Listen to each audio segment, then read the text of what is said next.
किसान आंदोलन का 17वां दिन चल रहा है। किसान अब नए सिरे से नए जाम करने लगे हैं। बहुत जो नई नई सड़कें हैं, हाईवेज हैं, उनको ब्लॉक कर रहे हैं। टोल को फ्री किया जा रहा है।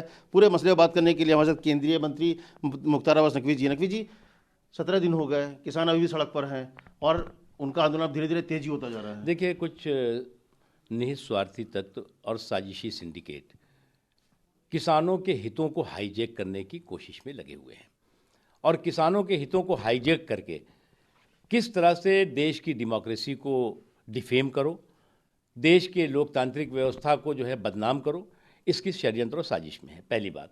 दूसरी चीज़, मुद्दा क्या था भैया? एमएसपी था। मुद्दा क्या था? मंडी था। मुद्दा क्या था? खेत खलिहान की सुरक्षा थी। एमएसपी सुरक्षित 100%, मंडी सुरक्षित 100%, किसानों के खेत खलिहान सुरक्षित 100%। मोदी सरकार ने ये स्पष्ट कर दिया। अब मुद्दा क्या रह गया?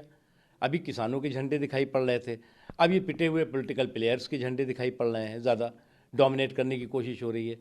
तो इस पूरी की पूरी मुहिम को, जिस मुहिम का कि समाधान हो गया था, उसको जो है वो किस तरह से हाईजैक करके और दिशा उसकी बदलो और इस पूरे के पूरे आंदोलन को डायरेक्शनलेस बना दो, ये कोशिश है। लेकिन जो रिपोर्ट भी आ रही है, खुफिया रिपोर्ट की, बाकायदा लेफ्ट विंग जो एक्सट्रीमिस्ट हैं उन लोगों ने हाईजैक कर लिया। कई तरह के पोस्टर दिख रहे हैं सर्जिली इमाम से लेके। देखिए, पहली बात यह है कि जो कुछ भी हो रहा है, सरकार चौकन्नी है और किसी भी तरह से किसी भी रूप में ऐसी ताकतें जो देश के लिए खतरा हैं उनको कभी भी सफल नहीं होने दिया जाएगा। ये बात आप समझ लीजिए, नंबर 1।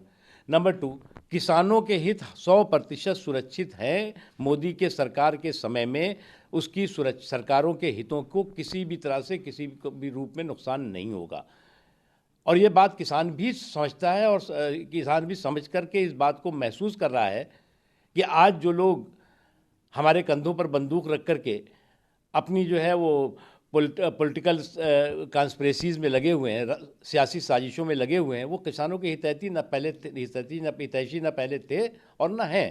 फिर सवाल अब तो किसान पे खड़े होने लगे हैं इसकी वजह से, जिस तरह से लेफ्ट विंग आ रहे हैं, जिस तरह से देखिए, किसान हमारे भोले भाले लोग हैं, इन किसानों पर हम कोई सवाल खड़े नहीं करते।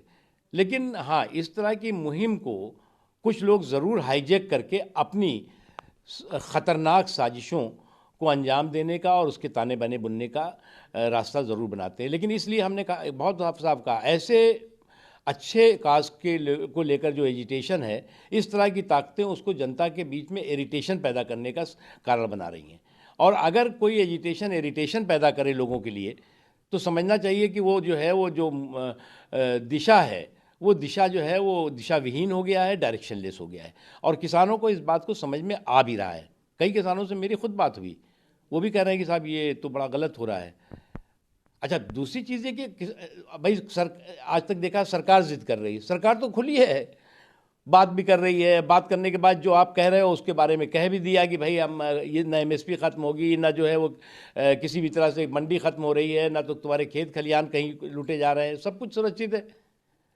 अब जब सारी चीज़ें सुरक्षित है तो फिर जो है वो ये आ गए जो असुरक्षित अपने आप को महसूस करते थे राजनीतिक रूप से। राहुल गांधी अब कह रहे हैं कि कितनी आहुति चाहिए किसानों की। देखो भैया, जब अज्ञानता जो है वो कहीं पे शुरू होती है तो वहाँ से जो है वो राहुल गांधी जी की जो है बुद्धि शुरू होती है। अब जब कोई बुद्धि जिसकी जो है वो पूरी तरह से जो है वो टू लेट हो चुकी हो, तो क्या कर सकते हैं आप? इसलिए अब इनकी तो आदत ये है कि अगर कोई बालाकोट पे हमला हमारे का खात्मा करेंगे आतंकवादियों का, तो भी जो है वो सवाल खड़े कर देंगे। सर्जिकल स्ट्राइक पे भी सवाल खड़े कर देंगे। कभी जो है वो देश की सुरक्षा पर सवाल खड़े करेंगे, कभी देश की समृद्धि पे सवाल खड़े करेंगे, कभी देश की अर्थव्यवस्था पे सवाल खड़े करेंगे। तो इस तरह के ये सवाल जो है वो खुद इनकी बेवकूफ़ी का जवाब है।